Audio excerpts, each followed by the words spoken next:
하나님은 하나님의 이름을 위하여 뜻하신 바의 일을 신실하게 이루어 가십니다.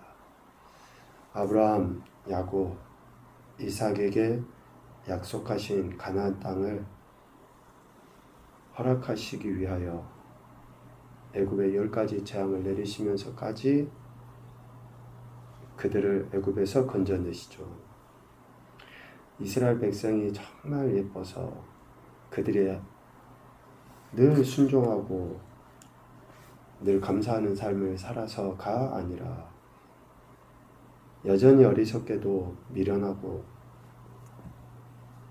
하나님의 뜻과 상관없는 삶을 살아가고 있는 안타까운 존재들이지만 하나님은 그 하나님의 이름 때문에 그 일들을 이루어 가시는 거예요. 오늘 7절에도 보면 우리의 조상들이 애굽에 있을 때 주의 기이한 일들을 깨닫지 못하며 주의 크신 인자를 기억하지 아니하였다라고 이야기해요. 하나님께서 시시때때로 우리는 어떤 큰 쇼킹하고 기적적인 그런 일들만 생각하고 감사의 제목으로 여길 때가 많잖아요.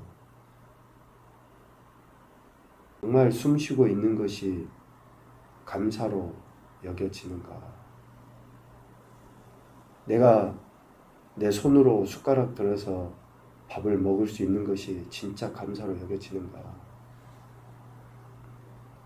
일상의 모든 것들이 감사이고 특별히 이스라엘 백성은 하나님께서 베풀어 주신 그런 기적과 같은 일들이 얼마나 감사하고 얼마나 하나님께 영광 올려드릴 일입니까? 그런데 깨닫지 못하고 기억하지 못하는, 그럼에도 불구하고 하나님은 그들을 건져내실 뿐만 아니라 홍해를 건너게 하시고 약속하신 가나안 땅에 정착하여 살도록 하시는 거죠. 이렇게 하시겠다라고 하신 그 말씀을 이루시기 위하여 하나님은 하나님의 생각하신 대로 주권대로 일을 진행해 나가십니다.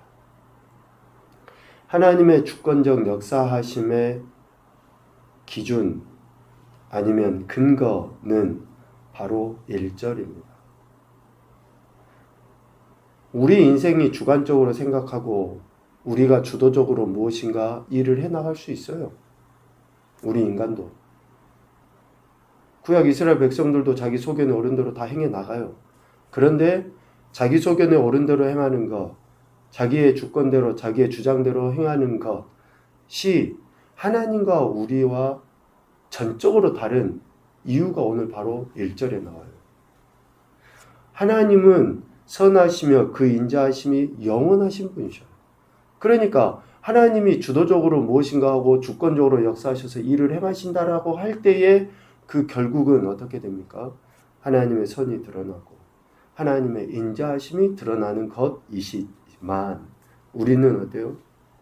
죄성을 가지고 있고 앞서 이야기한 것처럼 그런 은혜를 베풀어 주셨음에도 불구하고 깨닫지도 못하고 거역하고 불평하고 원망하고, 그러한 우리 인생이, 그러한 저와 여러분이 주도적으로 주권을 가지고 일한다 라고 할 때 그 결과가 선이겠습니까? 인자함이겠냐고요. 우리는 결코 그럴 수 없어요. 그러나 하나님께서 주권적으로 역사하심의 근거는 바로 선하시고 인자하심이 영원하에 있기 때문에 오늘 시인은 할렐루야 여호와께 감사하라 라고 고백하고 선포하고 있는 것이죠. 하나님의 속성, 즉 선하심과 인자하심의 영원성 때문에 하나님께서 아브라함 또 그리고 그의 후손에게 하신 약속의 말씀을 이루려 하시는 것이고, 하나님이 그들을 그렇게 인도해 나가시는 것의 결국이 바로 약속의 성취로 이루어지게 된다라는 것을 알 수 있어요. 이 하나님의 선하심과 인자하심에 의해서 하나님은 이스라엘을 구원하십니다. 8절 전반부에 여호와께서는 자기의 이름을 위하여 그들을 구원하셨다. 기이한 일을 깨닫지도 못하고 인자를 기억하지도 못하고 되려 홍해라는 그 문제 앞에서 하나님을 거역하기까지 했지만 하나님의 선하심과 인자하심은 그들을 구원하시는 것으로 나타나요. 또 9절 전반부에 홍해를 꾸짖어 마르게 하여 이스라엘을 인도하십니다. 10절 이스라엘을 미워하는 자의 손 원수의 손에서 구원해 내십니다. 이 모든 것들의 근거는 결국 하나님의 속성, 하나님의 이름, 하나님의 선하심과 인자하심에 있다라는 거죠. 그래서 이스라엘은 오늘 우리는 문제가 있어도 상황과 환경이 내 뜻대로 되지 않아도 어쩌보면 내 감정이 좀 상해도 할렐루야 여호와께 감사하라 라고 하시는 그 말씀 앞에 우리도 순종하며 나가야 하는 것이죠. 하나님의 인자하심과 선하심 때문에 그러는 거예요. 그래서 지금 우리가 좀 힘들고 아프고 여러 가지 불편함이 있어도 그 하나님을 생각해서 그 하나님께서 이스라엘에게 행하신 것을 기억해서 우리는 하나님의 은혜 앞에 겸손히 나가는 거죠. 설교를 준비하면서 주석도 보고 또 이제 여러 가지 내용들을 항상 같이 이렇게 보는데 시편 106편 1절부터 12절까지의 이 말씀을 참 제가 좀 이렇게 어긋나기는 한 것 같아요. 보통의 사람들하고는 좀 다른 것 같아요. 보통의 많은 분들이 4절 말씀을 주제로 설교도 하시고 또 내용을 그렇게 하더라고요. 여호와여 주의 백성에게 베푸신 은혜로 나를 기억하시며 주의 구원으로 나를 돌보사. 우리가 너무 이기적인 것 같지 않는가 나는 그런 생각이 들더라고요. 아니 하나님께서 지금까지 우리를 기억하시고 이끄시고 인도하시고 선하신 대로 붙들어 주시고 계심에도 불구하고 거기에다 대놓고 또 이런 기도를 또 이런 이야기로 하나님 제발 나 좀 기억해 주세요. 너무 오늘 우리가 이기적인 것 같지 않아요? 마치 다오다오하는 거머리와 같이 그냥 끝까지 우리는 하나님이 무조건 나를 좀 기억해 주시고 무조건 내 삶에 뭔가 채워주셨으면 좋겠고 지금까지 하나님이 해주신 거는 뭐냐고요. 여러분 한번 다시 106편의 말씀을 곰곰이 보십시오. 정말 우리의 태도가 우리가 하나님께 보여야 될 태도가 하나님 나 좀 기억해 주십시오. 이거겠습니까? 어느 부모가 자식을 기억하지 않습니까? 어찌 하나님께서 택하신 백성을 기억하지 않으시겠어요? 당연히 기억하시고 손바닥에 새겨놓고 지워지지 아니하도록 그렇게 하나님은 늘상 우리와 함께 하시고 우리를 기억하고 계시는데 거기에다 대놓고 나 좀 기억해달라고만 이야기하는 그러한 행태들을 보면서 좀 너무 답답하고 안타까운 마음이 들었습니다. 우리는 하나님이 날 기억해 주시기 이전에 아니요 이미 하나님 날 기억하시고 이렇게 선한 길로 인도해 주시고 계시기 때문에 우리가 해야 될 건 뭐예요? 여호와께 감사하라. 하나님께 감사하는 거 아니에요? 그 하나님의 은혜에 감사하며 살아가면 그 하나님의 은혜 앞에 더 겸손히 낮아져서 감사하면 되는 거 아니냐고요. 하나님의 선하심과 인자하심은 이스라엘 백성 택하신 자들에게 구체적으로 드러나요. 그래서 감사하는 거예요. 구체적으로. 8절, 9절, 10절에 그러한 이야기를 했지만 하반부의 이야기를 보시면 더더욱더 분명합니다. 하나님께서 이스라엘을 구원하셨다라고 하는 것은 어떻게 나타납니까? 큰 권능으로 일하셨음을 만인에게 알게 하는 것으로 드러나야 돼요. 하나님이 우리를 구원해 주신 것에 대해서 감사함이 구체적으로 하나님이 우리를 위해서 일하심이 이렇게 나타났다고 하는 것을 증거하는 거예요. 증거. 그게 감사 아닙니까? 여러분 얼마나 정말 하나님께 감사하고 있습니까? 구체적으로 감사하고 있냐고요. 하나님께서 나 같은 인생에게 행하신 그 일, 큰 권능으로 일하심을 다른 많은 사람들에게 증거하는 것. 12절에 대적의 손에서 원수의 손에서 구원하심에 대한 감사가 어떻게 해요? 그의 말씀을 믿고 그를 찬양하는 노래를 불러드리는 것으로 나타나야죠.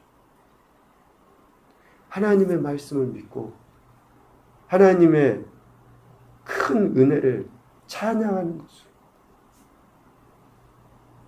그의 말과 행동, 표정 이 모든 것들이 하나님의 말씀에 대한 태도고 하나님을 찬양하는 노래로 드러나야 한다.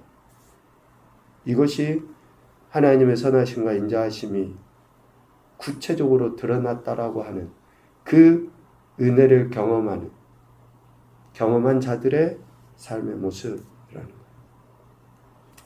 결국 하나님께서 하나님의 이름을 위하여 택하신 백성 이스라엘에게 행하신 일들, 구원하심, 인도하심, 또 원수를 물리쳐 주심에 대한 이스라엘에 대해 태도는 감사와 찬양이어야 한다라는 거예요. 자, 그러면 결론적으로 이 감사와 찬양은 만인에게 증거하는 것, 찬양으로 노래 불러드리는 것, 이런 것들은 그럼 입술로 감사합니다, 내가 찬양합니다, 뭐 이렇게 하는 것으로 끝이냐? 결코 그렇지 않아요. 3절 정의를 지키는 자들과 항상 공의를 행하는 자는 복이 있도다. 감사와 찬양이 뭘로 나타나요? 정의를 행하고 정의를 지키고 공의를 행하는 것으로 드러나야 돼요. 그러니까 하나님의 은혜를 경험한 자는 인간관계 안에서 정의와 공의를 드러내기 위해서 몸부림치는 거예요. 그게 감사고 하나님께 대한 그게 감사고 하나님께 찬양으로 영광 올려드리는 거예요. 또 하나 4절부터 5절 이제 여기에서 그게 나와요. 4절의 말씀이 하나님께 대한 감사와 찬양은 정의를 지키고 공의를 행하는 것 뿐만 아니라 구원자이시고 창조주이신 하나님께 4절과 같은 기도 5절과 같은 그런 결단을 드러내 보이는 거예요. 여전히 우리를 기억하셔서 이끄시고 인도하신 하나님께 감사와 찬양이 나를 기억해 주소서. 그리고 내가 주의 유산을 자랑하는 그러한 삶의 결단으로 나타나야 하는 것이죠. 그래서 하나님의 선하심과 인자하심에 대한 우리 인생의 태도, 감사와 찬양은 삶의 관계 안에서 실제적인 것으로 드러나야 한다라는 것을 이야기하고 있습니다. 첫 번째 교훈입니다. 하나님의 이름을 위하여 일하시는 하나님 되심을 기억하자. 하나님은 우리를 기억하고 계신다니까요. 그러니까 이제 우리가 하나님을 기억해야죠. 하나님은 어느 한순간도 우리를 잊지 않으셔요. 그러니까 우리가 하나님을 기억해야죠. 그 하나님 되심을. 두 번째, 우리에게 주어진 은혜는 하나님의 영광 그 자체이시다. 우리는 은혜가 크다, 은혜가 적다, 뭐 또 소위 은혜가 된다, 안 된다 이렇게 판단하잖아요. 미안하지만 그 어떠한 하나님의 은혜도 하나님의 영광 자체이기 때문에 우리는 결코 판단해서는 안 됩니다. 은혜가 된다, 안 된다, 여러분 매우 조심하셔야 됩니다. 하나님의 영광을 가리울 뿐만 아니라 하나님을 대적하는 행위가 될 수 있어요. 그래서 누가 말씀을 전하든지 누가 이야기를 하든지 정말로 우리는 하나님의 말씀으로 받아들이고 하나님의 은혜에 대해 감사해야 돼요. 왜? 하나님의 영광 자체이기 때문에 그렇습니다. 그래서 여러분 어제 저녁에도 잠깐 이야기했지만 말씀에 대해서도 또 대표기도 할 때도 꼭 같이 아멘을 하십시오. 그 모든 것들이 하나님의 은혜이거든요. 그 하나님의 은혜를 우리가 인정해드리지 않는데, 그래서 그 말씀에 대한 태도, 은혜에 대한 태도, 하나님 주신 것에 대한 태도, 하나님의 영광 자체는 꼭 기억하셔야 되고요. 마지막 하나는 하나님께 대한 감사는 정의와 공의를 행함으로 드러나야 한다. 정의와 공의를 행하는 것으로 드러나야 합니다. 오늘도 저와 여러분에게 생명 주신 하나님은 인자하심과 선하심으로 우리를 이끄시고 인도하신 줄로 믿습니다. 이 믿음 안에 하나님 앞에 오직 감사와 찬양과 영광을 올려드리시고 하나님의 선하신 뜻을 삶 현장에서 실제적으로 살아내는 그런 귀하고 복된 인생들이 되시기를, 오늘 한날이 되시기를 주님의 이름으로 축복합니다. 아멘.